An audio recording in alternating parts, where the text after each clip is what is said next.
Piang Ngaih Don's story is shaped by tragedy from the beginning, and as a young mother from a small village, she dreams of a better life for her son. She leaves behind everything she knows, hoping the bustling city of Singapore will provide a happier future. But instead of the dream life she wishes for, Piang finds herself trapped in a living nightmare. By the time she's discovered, barely an inch of her emaciated body isn't marked by some form of physical abuse, and it launches an investigation into one of the most horrific and extreme cases of prolonged abuse and torture in recent history.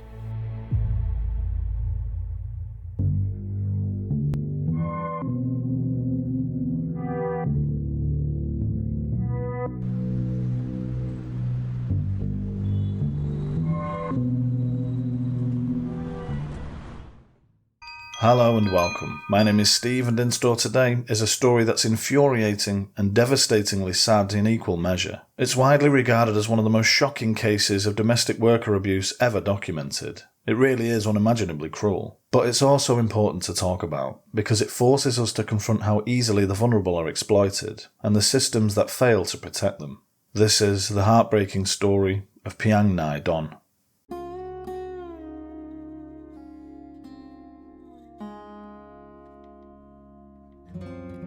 Today's story begins in rural Myanmar, in the tiny, isolated village of Dimpi. Life here is simple. There are no shops. Its 1,500 residents live off what they grow, raise or trade with one another. And it's difficult to overstate quite how remote Dimpi village really is. The only route here is a dangerous 50-mile mountain track that can take half a day to travel, if conditions are tricky. And a little girl was born there in June of 1992. The life of Piang Ngaih Don was marked by tragedy at an early age.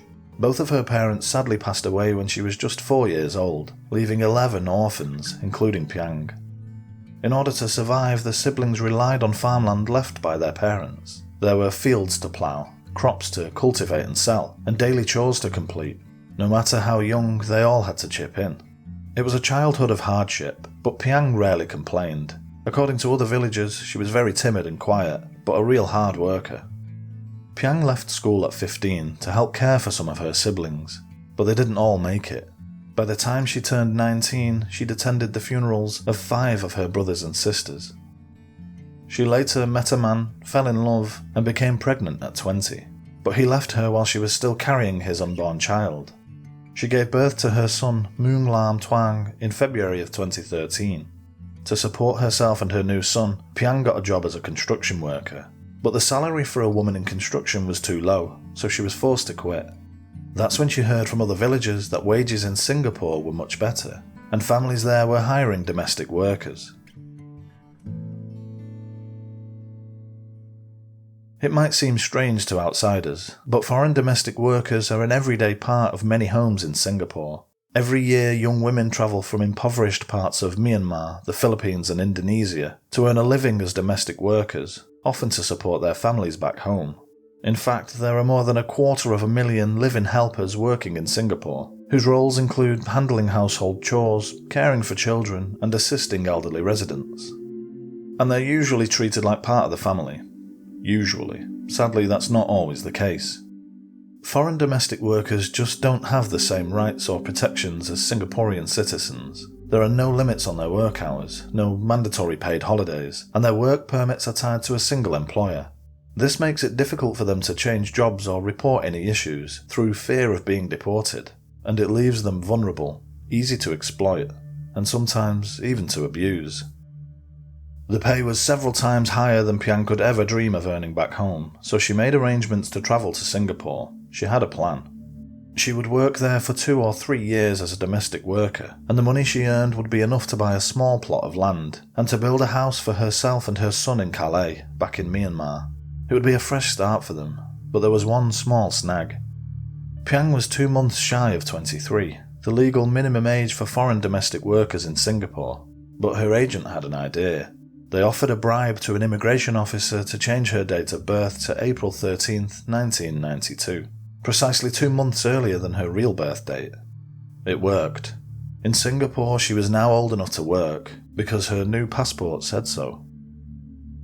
With her son in her sister's care, Piang set off.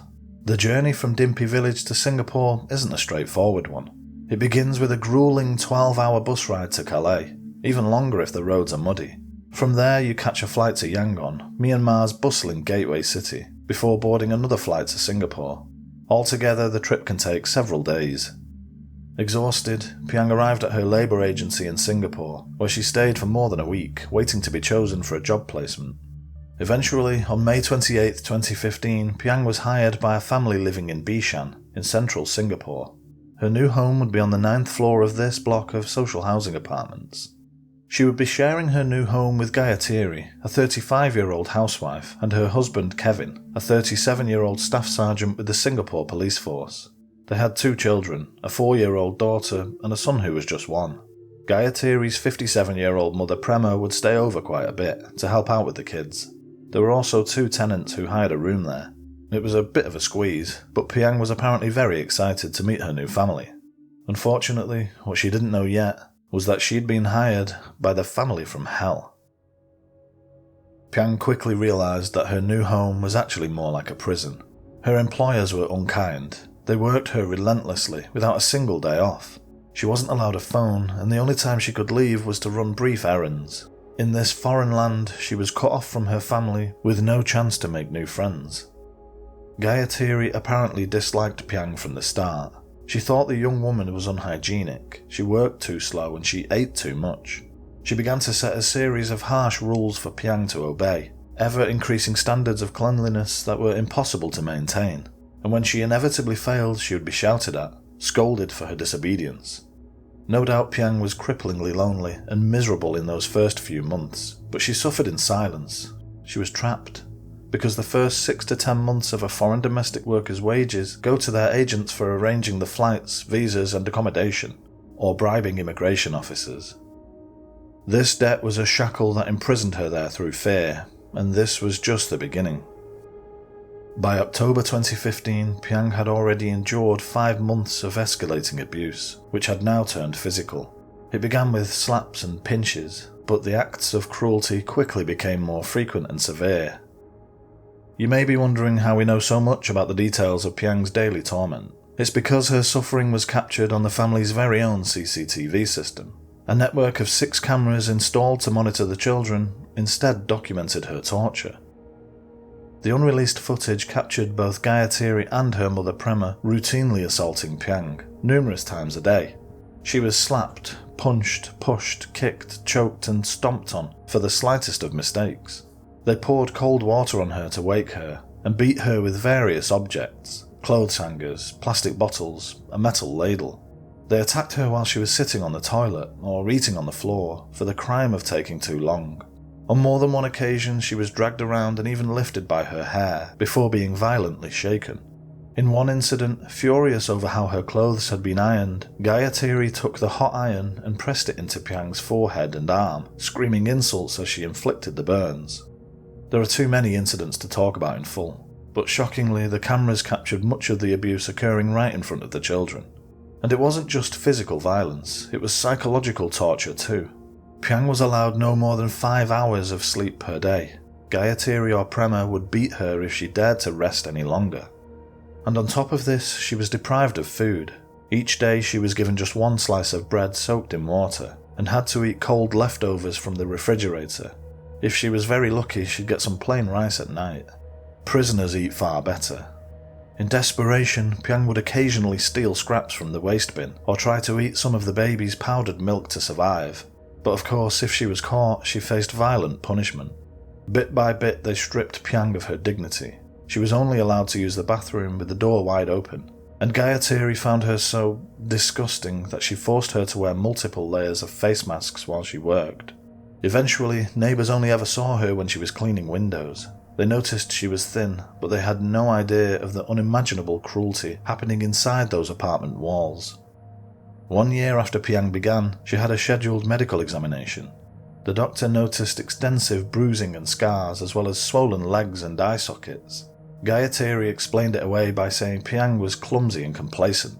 Silly Piang, always falling over.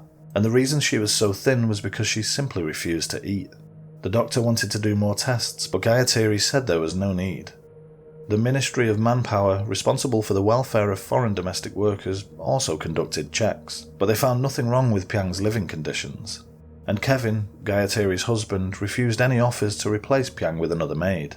It was as if the family wanted to keep her there just to abuse her. 14 months the torment lasted. It's hard to understand how she had the strength to endure this inhumane hell for so long. By now the already small young woman was utterly broken, severely malnourished and emaciated through sheer starvation. Despite not being allowed her own phone, Piang managed to sneak in a few risky calls home. During the first 4 of these, she didn't complain about the job, but on the 5th call, she told her family she wasn't feeling well and wanted to leave. She hoped to be home by August. It was rainy season. She would have to face treacherous roads, fallen trees, and the risk of landslides.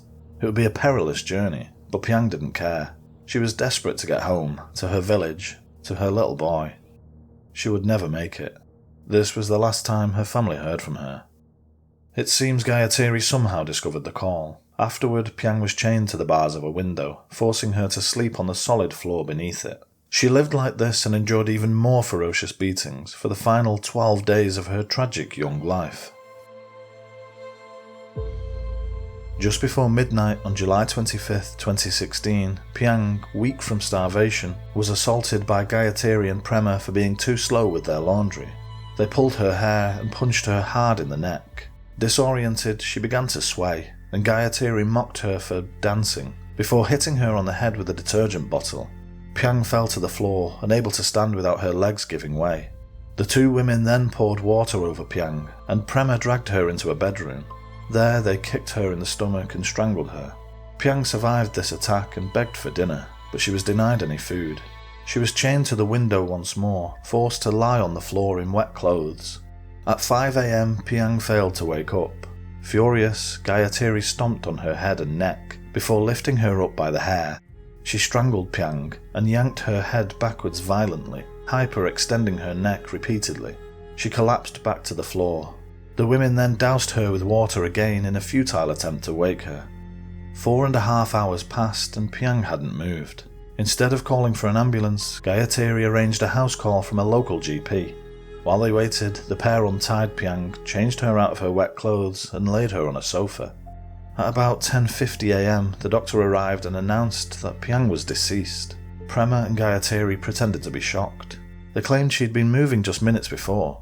They also lied when asked if they'd beaten her, and if she'd been fed. Prema insisted she ate a lot. The doctor immediately called the police.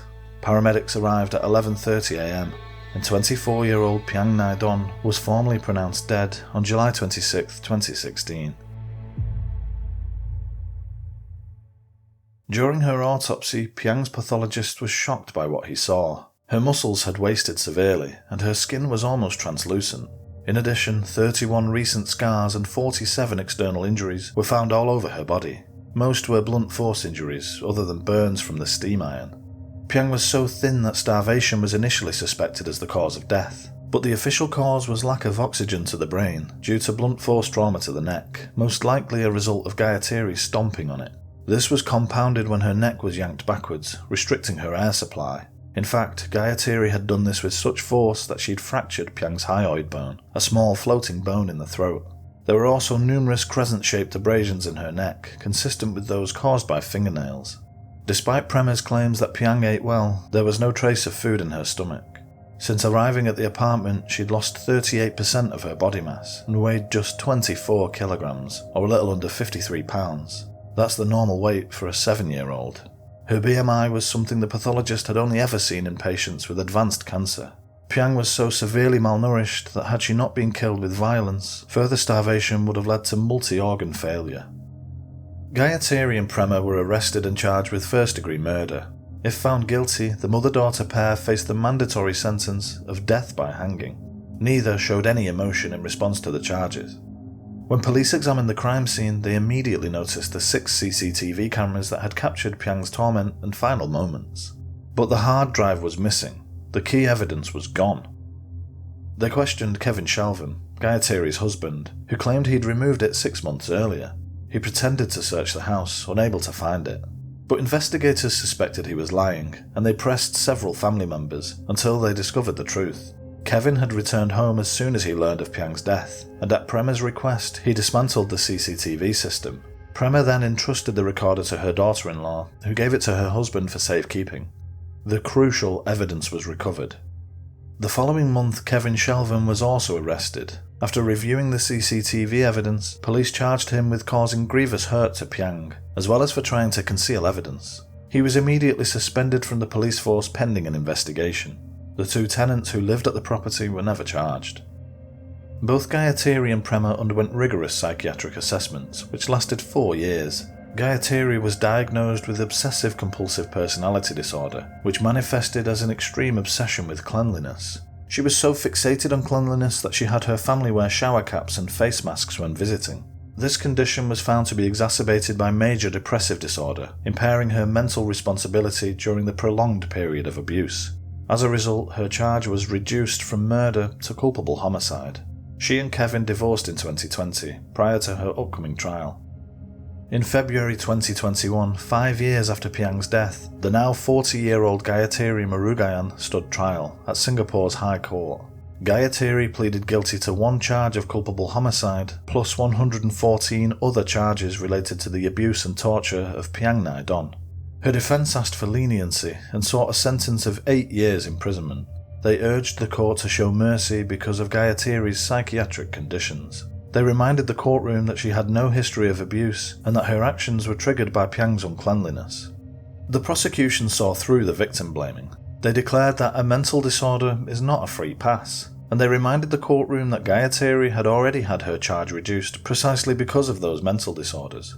They were seeking the maximum sentence of life imprisonment due to what they described as an exceptionally horrific and heinous case without parallel. And although the CCTV tapes of Piang's abuse are so shocking they've never been made public, they were played in court. These tapes cemented Gaiyathiri's fate. During her sentencing, the judge told Gaiyathiri that had it not been for her psychiatric diagnosis, he would have sentenced her to spend the rest of her natural life in prison without hesitation. He didn't believe she showed genuine remorse. He said, "Words cannot adequately describe the abject cruelty. It's among the worst cases of culpable homicide I've ever seen." And on June 22, 2021, Gaiyathiri was sentenced to 30 years imprisonment, 20 for the homicide and 10 for the prolonged abuse. This is the longest term ever imposed in a domestic worker abuse case in Singapore. Unhappy with her sentence, Gaiyathiri appealed. She didn't enjoy prison life. She said she was being abused by other inmates, and apparently she'd been exchanging WhatsApp messages with Piang's family, who forgave her. But investigations proved there were no such messages to Piang's family, and it was Gaiyathiri herself who was the prison bully. It was all a pack of lies. Gaiyathiri threw it all at the wall in the hope that some of it might stick. The appeal judges saw this as a total lack of remorse for her actions. In their words, she was looking to blame anything and anyone but herself for her behaviour. Her appeal was rejected in June of 2022.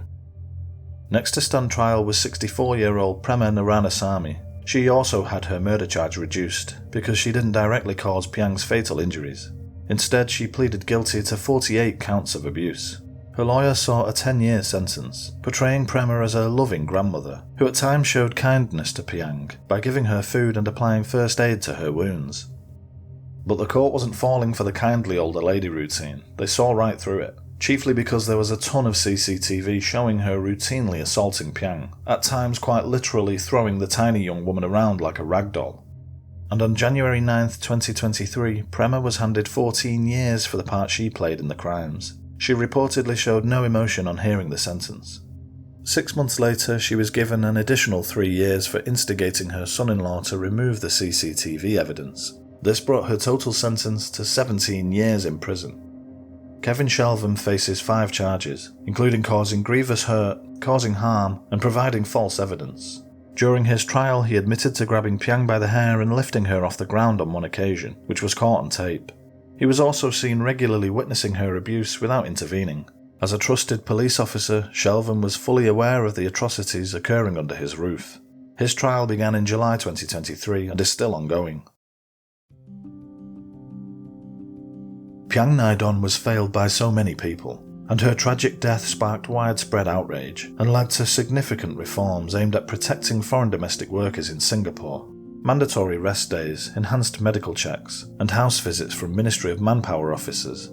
These measures aimed to prevent abuse, but they came too late for Piang. Public donations raised over 200,000 Singapore dollars to support her family back home. It will help take care of her son, but it will never bring his mother back. Piang's brother repatriated her body, and she was laid to rest at home in Dimpy village.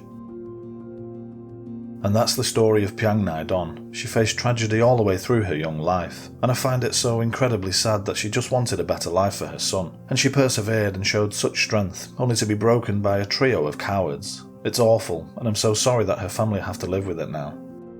Thank you so much for watching and listening. I know it was a difficult story to hear, but if you found it moving or informative, please give it a quick like, and consider subscribing for more. Feel free to leave your thoughts in the comments as well. Until next time, take care.